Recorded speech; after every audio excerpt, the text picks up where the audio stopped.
why we don't become the, let's say, generator of new technology, why we don't innovate on these things. In quantum physics, you might have heard about principle of superposition, principle of entanglement. But the thing is, like, these computers that we use, these computers are also vulnerable.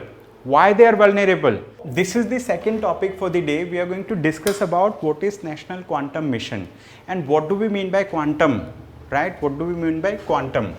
So basically, there is a kind of field of science and technology which is known as quantum science and technology. Basically, like, this is part of advanced physics.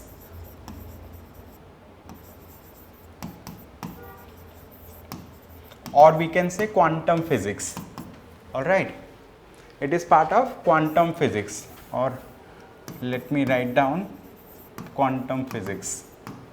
Okay. So India's National Quantum Mission, why this mission is there? First of all, we need to understand that this particular mission has been launched by Government of India. Okay. It has been launched by Government of India, but the question is, what is this mission? Why there was a need of such a mission? And also we will discuss about what are the objectives of this mission. What are the key important highlights? What are the highlights of this mission, right?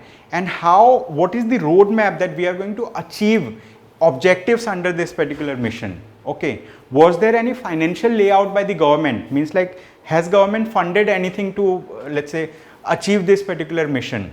We will discuss about all of it in this particular topic, which is India's National Quantum Mission. All right. So basically, the year 2025, now we are in 2024, the year 2025 will be celebrated as International Quantum Year. Okay, International Year of Quantum Science, basically. So there is a body under the United Nations organization. I think this is a United Nations Development Program, and they have announced that 2025 will be the year of quantum science. Why? Because, as you know, science and technology, it is a field which is ever, let's say, advancing. It is a field where always some kind of innovation is happening, some kind of, let's say, development is happening. And when we talk about the present kind of infrastructure that we have, majority of the people are using computers. Okay, we are using computers in our home, we are using computer in our office, we are using it for, let's say, academic purposes also. But the thing is, if we go back, okay, go back maybe 50 years back from now, majority of us did not have any computer. Okay, maybe in India only 2 computers were, let's say, 2 computers were brought. So the technological development has happened so rapidly that now, let's say, in most of the countries of the world, in most of the cities, computers are there. Okay. But the thing is, like, these computers that we use, these computers are also vulnerable. Why they are vulnerable? They are vulnerable because, the information that you are sharing through the internet, this information is decipherable. And this information is, let's say, people can get access to what information can be shared. And people are developing different kind of cryptographic techniques also to protect the information which is shared. But the thing is, time and again, cyber attacks has happened on different platforms, on different databases, on the, let's say, cyber security networks, etc. And data has been hacked, data has been leaked. Even data from the Google has been leaked. Data from, let's say, All India Institute of Medical Science, the unique, there is UIDAI, Unique Identification Authority of India, their data has been leaked. So I mean, the information that is shared on different platforms, they are not as much secure as we want. Okay. And we are always trying to protect information, we are always trying to come up with new cryptographic techniques so that they are not decipherable. But the thing is, the rapid pace of, let's say, development is also, let's say, followed by hackers also. And when we talk about this quantum science and technology, we have quantum cryptography, we have quantum communication.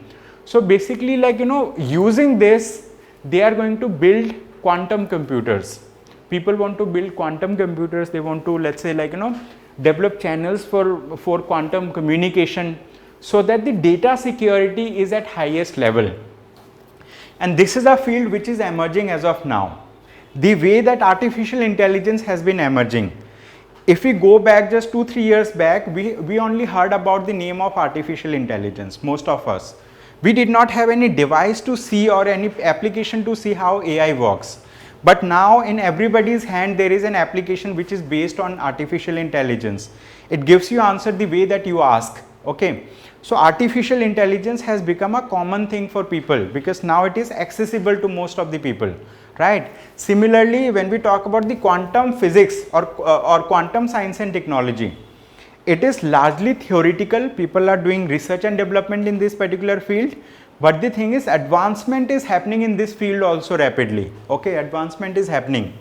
So that's why India has adopted that futuristic vision that, like, in the western part of the world, in the United States of America, in European Union, these are the countries that come up with the new technology first, and then that particular technology is disseminated across the world. Okay, it is being adopted, like it is adopted across the world.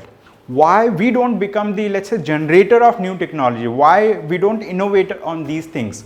So that's why Government of India has, let's say, adopted the India's national quantum mission. We want to be the, let's say, like, among the first people to come up with innovation in this particular field. That's why we have come up with India's national quantum mission. When we talk about this national quantum mission, right, what are the key focus areas of this particular mission? So as part of this mission, there are very many important key focus areas. One of the focus area is quantum computing. Then we have quantum communication. Okay, and then we have, let's say, just a minute. Yeah, then we have quantum sensing and metrology, and then we have quantum material and devices. So as part of this particular mission, there are 4 pillars. Okay, 4 pillars of this particular mission, or 4 areas where we want to do development. One of the area is quantum computing. What? Quantum computing. This is one important area of this mission. Then second one is quantum communication.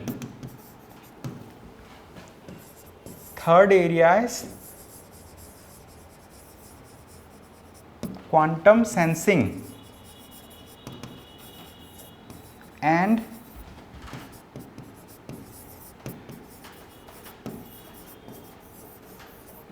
metrology. And the fourth area is quantum materials and devices. Okay, is quantum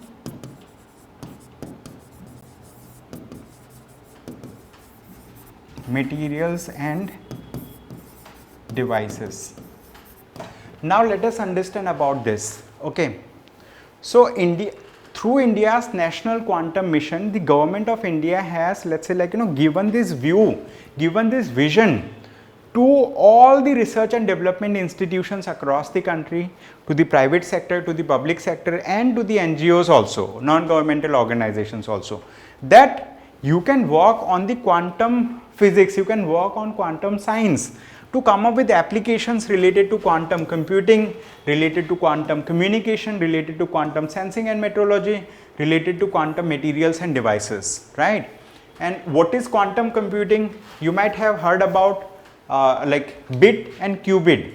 Okay, when we talk about quantum physics, in quantum physics you might have heard about principle of superposition, principle of entanglement, right? So here, as of now, the normal computers that we work on, they work on kind of digits which are known as bits. Bits means binary digits, 0 and 1. Okay, they work on 0 and 1, the current computers. But quantum computers work on qubits. What? They work on qubits, and qubits can have 0 or 1 simultaneously. They can have, let's say, any of these states simultaneously. They follow principle of superposition also, they follow principle of, let's say, entanglement also. Principle of entanglement means if you have two particles, right, and if they are entangled, if you determine the state of one particle, right, you can immediately determine what is the state of the other particle. It will be known. Okay, so this is known as what? Qubit. Okay, so in quantum computing, qubits will be used. In quantum computing, let's say quantum cryptography will be used, right? So like using quantum cryptography, you can stop man in the middle attack also, because the moment someone tries to, let's say, gather information from the let's say information channel, let's say, like, you know, this is Bob, this is Alice, I mean, like, you know, so from here information is generated and here information goes. If somebody tries to get the information from the middle, I mean, someone tries to intercept the information, you can get to know, right, using quantum communication. If you use quantum communication, you can get to know that someone is trying to attack on the system. So, like, you know, that information will be protected. So that's why people are behind quantum, let's say, computing, okay, and quantum communication. So, like, you know, this particular field is being developed. It is in the developmental stage as of now, and the government of India has launched India's national quantum mission. They have already invested 6,003.65 crore rupees, around $740 million rupees, right, to establish, let's say, like, you know, India's quantum mission, to fulfill India's quantum mission. And under this particular mission, there are many important things also. What are important things, right, as part of this mission? So I discussed about section 8. Okay, so this mission talks about that section 8 companies will be built. Okay, section 8 companies will be built. Many section 8 companies will be built for each area. For quantum computing, one section 8 company, quantum communication, one section 8 company, like, you know, from the government side. And section 8 companies are those companies that are not for profit companies. What? That are not for profit companies. Okay, not for profit companies. Section 8 means under the Companies Act of 2013. Okay, under the Companies Act of 2013. These are those companies that are not for profit companies, the NGOs. I'll give you an example of such an NGO.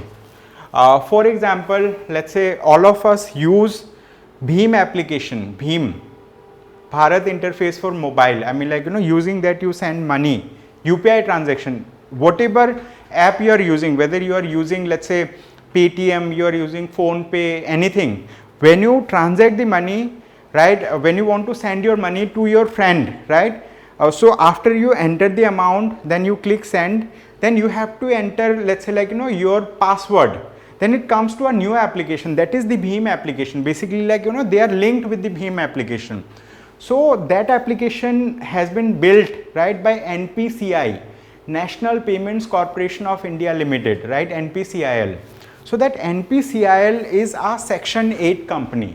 So that company, although it is a government company, but like it is not for profit company. Okay, so they are enabling the UPI interface in the country, although they are regulated by the Reserve Bank of India. Similarly, like, you know, companies will be built by the government, right? They will be section 8 companies, and they want to, let's say, like, you know, establish, let's say, a lot of organizations. They want to partner with academic institutions like IITs and many other institutions that have the supercomputers and all. So using that, basically, like using their research and development, the quantum systems will be built in the country. Okay, I am going to showcase this particular thing also. So this is related to National Quantum Mission. So basically, the University Grants Commission, so they have, let's say, like, you know, mentioned about National Quantum Mission. Okay, so this document highlights that what is the need of National Quantum Mission. Okay, so Union Cabinet, the Union Cabinet has approved National Quantum Mission at a total cost of 6,003.65 crore rupees for the period of 2023-24 to 2030-31, aiming to seed, nurture and scale up scientific and industrial R&D and create vibrant and innovative ecosystem in quantum technology. Okay, and it has been decided to set up National Quantum Mission under Ministry of Science and Technology. Okay, so this National Quantum Mission will also work under Ministry of Science and Technology, and this initiative is expected to accelerate quantum technology led economic growth, nurture in the ecosystem of the country, and make India one of the leading nations in the development of quantum technologies and applications. Okay, so they want to develop quantum technologies and applications in India. So you can understand from here, so they are creating 4 thematic hubs. These thematic hubs are in short known as T hubs. So they will be set up in top academic and national R&D institutions on the domains quantum computing, quantum communication, quantum sensing and metrology, and quantum material and devices. Are you understanding? So they are creating 4 thematic hubs across national R&D institutes, okay, research and development institutes. Okay, and so these hubs will focus on generation of new knowledge through the basic and applied research, as well as promote R&D in areas that are mandated to them. Okay, so are you getting my point? So this is this this document is talking about that why they have set up, let's say, National Quantum Mission. Okay, they have set up National Quantum Mission so that quantum technology can be developed in India. Okay, this is the thing.